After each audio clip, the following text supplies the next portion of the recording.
self-discipline will give you supremacy. વિનોબાએ એક બહુ સુંદર શબ્દ આપ્યો હતો, અનુશાસન પર્વ, સ્વયં શિસ્ત, જેની અંદર પોતે કેમ જીવવું એ નક્કી કરશે પોતે જ.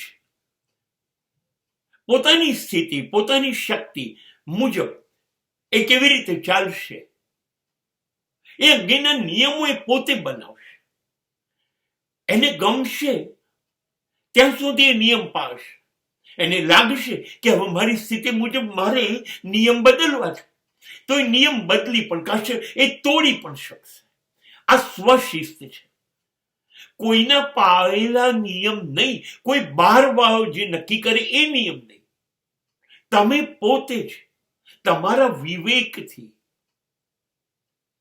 તમે નક્કી કરો તમે કેવી રીતે જીવશો. બસ